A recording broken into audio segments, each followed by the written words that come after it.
Hello everyone. आज के video segment में आप लोगों के लिए एक बहुत छोटा, बहुत प्रिसाइज और इंटरेस्टिंग टॉपिक चूज किया गया है। ये टॉपिक है ओथ लेने की इम्पोर्टेंस, यानी शपथ लेने की इम्पोर्टेंस कोर्ट में। अब आप लोगों ने अक्सर मूवीज़ में देखा होगा कि जब कोई गवाह आता है तो उसके आगे एक बुक आती है और वो कहता है ऐसे, मैं गीता पे हाथ रख के कसम खाता हूँ, जो भी कहूँगा, सच के सिवा कुछ नहीं कहूँगा। अब इसके ऊपर कई लोगों को मूवीज़ वगैरह देख के गलत फहमी होती है। कई लोगों को लगता है कि झूठ बोलने से इसके साथ कुछ वैसा गलत हो जाएगा जो हमारे यहाँ मिथ्स और बिलीफ्स होते हैं। बच्चों को लगता है दादी कहानी हो जाती है, कौवा काट लेता है झूठ बोल के, लेकिन ऐसा कुछ भी नहीं होता। मैं आपको ये समझाता हूँ कि ये क्यों होता है लीगल तरीके से। देखिए, सबसे पहले कोर्ट में जब किसी गवाह को लाया जाता है और कोई गवाह अपना बयान देता है तो फिर वो दो तरह से बयान देता है, एक ओथ से और एक एफिडेविट से, यानी कि या तो शपथ से या फिर शपथ पत्र से।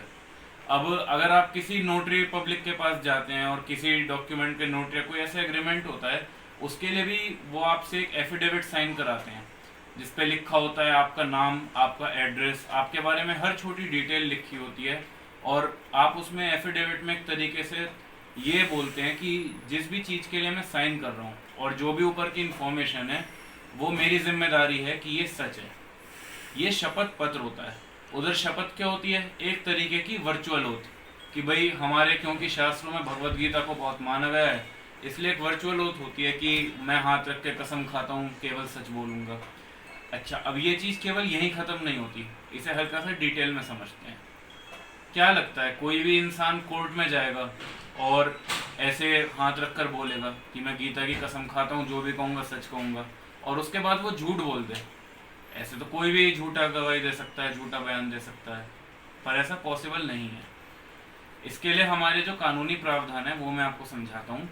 प्रोसीजर ये होता है कि कोर्ट में ऐसा मानते हैं कि जिस टाइम तक किसी बंदे ने या जो गवाह है उसने शपथ नहीं खाई है, तब तक वो सच बोले या झूठ बोले, उसे हम क्यों लगभग सेम डिग्री का मानते हैं, उसे इतना ज़्यादा इम्पोर्टेंस नहीं दिया जाता। लेकिन जिस मोमेंट वो शपथ खा लेता है, अगर उस मोमेंट के बाद वो इंसान झूठ बोलता है या फिर कुछ भी गलत कोर्ट को गवाही देता है, तो वो लीगली वैलिड नहीं होगा बिल्कुल भी, और उसके लिए हमारे कानूनी प्रावधान है। यह है सेक्शन 193 में। जो हमारा सेक्शन 193 है भारतीय दंड संहिता का, इंडियन पेनल कोड का, वो ये कहता है कि अगर कोई भी इंसान कोर्ट में फॉल्स एविडेंस दे या फिर फैब्रिकेटेड एविडेंस दे, इसका मतलब फॉल्स एविडेंस क्या होता है? जब किसी इंसान को ये लगता है कि कोई पर्टिकुलर सिचुएशन, कोई पर्टिकुलर हुआ हुआ काम सच नहीं है या फिर झूठ है। दोनों बातों को गौर से समझिएगा। एक आदमी है, वो जाकर उससे पूछा जाता है कोर्ट में कि क्या आपने ये होते हुए देखा, या फिर क्या इस केस में आपको पता है ऐसा कुछ हुआ। उसके दो केसेस होते हैं। पहला होता है कि किसी इंसान ने अपनी आंखों के सामने देखा होता है कोई भी गलत काम होता हुआ, या फिर किसी इंसान को ये लगता है कि नहीं, ऐसा नहीं हुआ होगा। अगर किसी आदमी को ये लगता है कि हाँ ये काम हुआ है और ये गलत है, या फिर किसी को ऐसा लगता है कि नहीं ये सच नहीं है, ऐसे केस में अगर कोई इंसान कोर्ट में ऐसी झूठी गवाही दे देता है जो कि फैक्ट से मैच नहीं करती, तो वो सेक्शन 193 के अंडर लायबल होगा, जो कि 7 साल तक की सज़ा बताता है ऐसी झूठी गवाही देने पर। दूसरा केस क्या होता है? जब कोई इंसान फैब्रिकेटेड एविडेंस दे। फैब्रिकेटेड एविडेंस क्या होता है? जैसे पहले केस में फॉल्स एविडेंस क्या था? किसी आदमी को ये लगना कि ये झूठ है, किसी आदमी को आंखों देखी सिचुएशन को झूठ सिद्ध करना, या किसी आदमी को पता होना कि ऐसा नहीं हुआ, उसे कहना कि हाँ ऐसा हुआ, या फिर कोई ऐसी सिचुएशन जहाँ पे कुछ ऐसा हुआ उसे उल्टा बोलना कि ये नहीं हुआ। ये आता है फॉल्स एविडेंस में।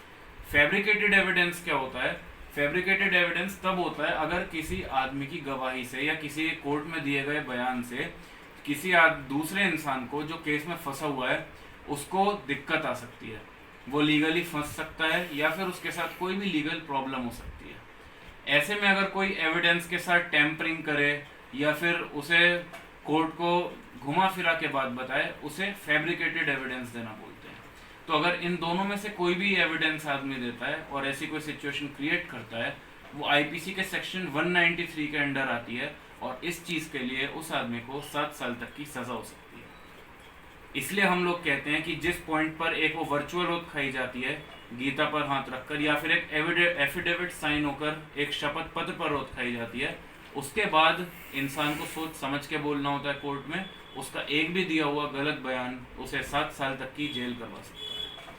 तो आज के छोटे से वीडियो में मैंने आपको समझाया कि ये जो आप मूवीज़ में सुनते हैं या फिर जो भी आपने सुना होगा ओथ, एफिडेविट और ये शपथ लेना, ये किसी भी ऐसे माइथोलॉजिकल या गलत बिलीफ्स की वजह से नहीं होता।